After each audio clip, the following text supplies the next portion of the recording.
why I want you kind of to think about it in one way or look at it from fundamentals is because you can answer all the questions with one idea. You don't need 10 million formulas to memorize that you're not going to remember after class anyways. So here you have tangent inverse of, they want you to back calculate, you're given square root of 3 is the answer, and they want you to back calculate the tangent. So really what they want, see I've written here tangent angle is equal to cosine angle and sine angle right over here, right there. They want the angle, just like we just did with the blood splatter. You want the angle, that's what you want to find. So I know that the tangent of the angle is the cosine of the angle divided by sine of the angle. That's the trick to deal with tangents. Always transform them back to cosines and sines. Here's my unit circle. Right there, tangent is sine over cosine. I see a square root of 3. That would be in the numerator if I put sine over cosine. It's got a lot of mess underneath it. But it turns out that that mess cancels out. And you're left with square root of 3. So if I look back at that circle, right there, pi over 3 is where that happens. You see that? Pi over 3 is where I get tangent that is equal to, the tangent is equal to the square root of 3.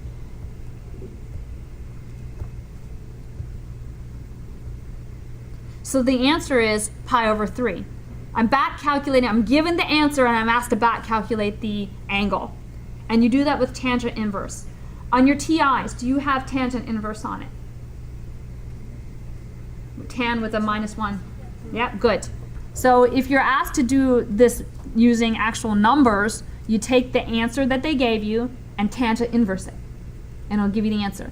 So you are at your calculator, tell me what it gives you. Well, you have to recognize pi over 3, right? You want exact answers here.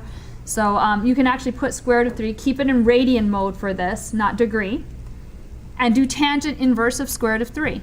And you should get pi over 3. Pi over 3 should be 1 something, because pi is 3.14 something and divided by 3, so you should get something close to 1.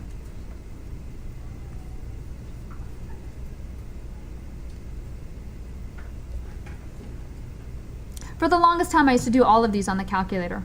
Never did, until I had to kind of figure out, oh, I can't go through life without knowing the unit circle. I did them all on the calculator. Why did you use pi over 3 for the angle? Okay, so let's go back up here to the circle. So I just look at the unit circle and look at where sine divided by cosine ended up being square root of 3. And right where I highlighted it, that's the spot where the y value divided by the x value turned out to be square root of 3. And so where did that happen? Pi over 3. So it's not something fancy, it's just a back calculation. Usually you get the angle, you're supposed to find the sine and the cosine. Here they gave you the sine and the cosine, you're supposed to find the angle. Make sense? Anybody else? You give me good feedback, so make sense? Sandra? You just lying to me? No, I get it. Okay, good.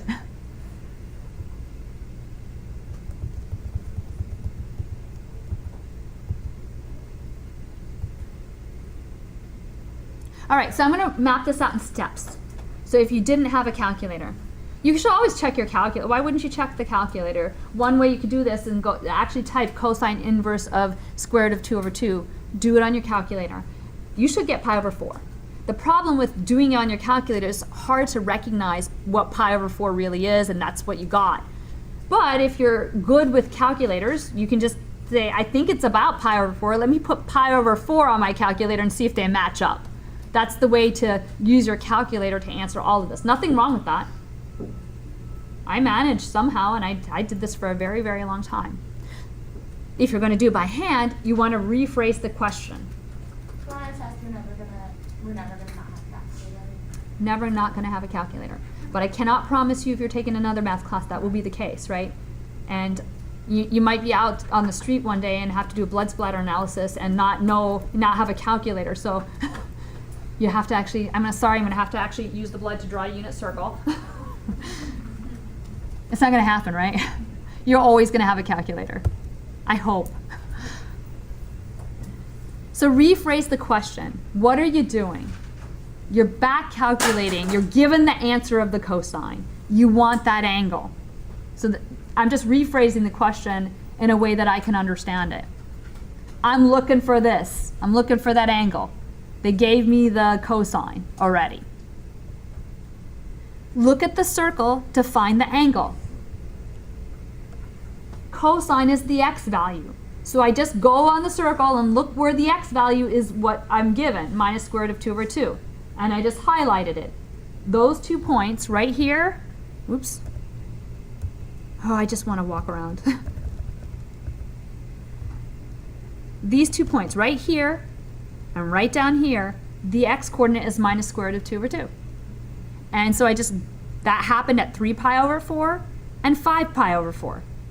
So I have the answer just by looking at the circle. And you know what? I drew it out for you, but it's going to take you 2 seconds to do it yourself. Your eyeballs will go there. Oh, there it is. Circle, circle. I got it. I got the answer. It's going to take you 2 seconds. Right? Kevin always has poker face. Yes. Thumbs up? Good. He's like, leave me alone. So the angle that it happened at was 3 pi over 4, and also 5 pi over 4. So I wrote it explicitly down there in purple. The important things are always in purple. I don't know if that's true. The answer that you plug in onto WebAssign is that you actually have not just 3 pi over 4, but every time you hit 3 pi over 4 again, which is a 2 pi rotation, every multiple of 2 pi, you're going to hit that point again, right? So they want all the answers. And they explain it as 2 pi k. You add 2 pi k. You can put on your quizzes and tests add every multiple of 2 pi. That's actually more expressive. Actually explains that you know what you're doing instead of going, oh, they put a k here, so I'm going to put a k here. I've done that before too.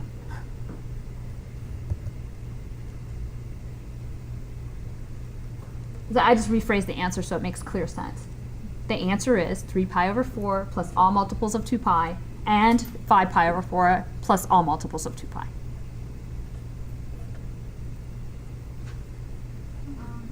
One before that one. The tangent inverse one? Yeah, you divided a couple of things. Right, that's because tangent theta is equal to sine theta over cosine theta. And this brings me to, I don't remember who contacted me and let me know this. I just remembered who it was. One of you actually told me yesterday, are we supposed to know those things? And the answer is yes. And I gave that person on Wikipedia, they have all those relationships. Tangent theta is sine theta over cosine theta. Cotangent theta is cosine theta over sine theta. I can write them up on the board. But I was planning to type them up because I couldn't find anywhere that it looked nice. All of it was like a mess of lots of formulas, and you can't see these particular ones you have to know. So that's what I was using. It's sine theta over cosine theta. Sine theta is the y coordinate. Cosine theta is the x coordinate. And I plug it in. This one, more of the same. This week's homework is easy. You know why it's easy? Because we already did it. We did it the right way the first time round, so there's nothing new to learn. Rephrase the question. Hey, look, I did your yawn for you. I did your yawn for you. I put it in there. We did this already. Ho-hum, we did it. Sine of the angle is minus square root of 2 over 2. Find the angle on the circle. Sine is the y coordinate. So I go through the circle. The y coordinate is minus square root of 2 over 2 here and here. Nowhere else. Well, that would be 5 pi over 4 and 7 pi over 4.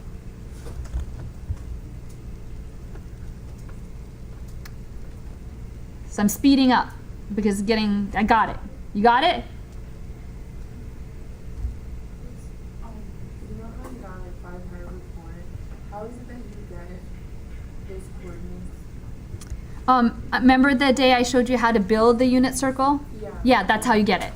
No, yeah, but like, do you know how it's like negative 2? Where did they come from? How did you get those? You can derive them by making triangles. You can make triangles inside the circle with hypotenuse and opposite over adjacent, so you can actually come up with it. That's a pain. I wouldn't go through and I would remember that at pi over 4 it's square root of 2 over 2 and square root of 2 over 2. So the way I created this unit circle for you is with the least amount of remembering that you have to do. So So the opposites in Yes, that's because in this area, in this region right here, you remember? Yeah. So watch, you know that little video that I made of how to make the unit circle? I did it again actually at home so that you could have all the right numbers in it, because it's super, super important, because you can knock out all these problems with unit circle, unit circle, unit circle. It's all the same, it's all the same way to solve the problems. Okay, they got a messy one. This is kind of like the scary math that they put in Good Will Hunting. Let's save the video.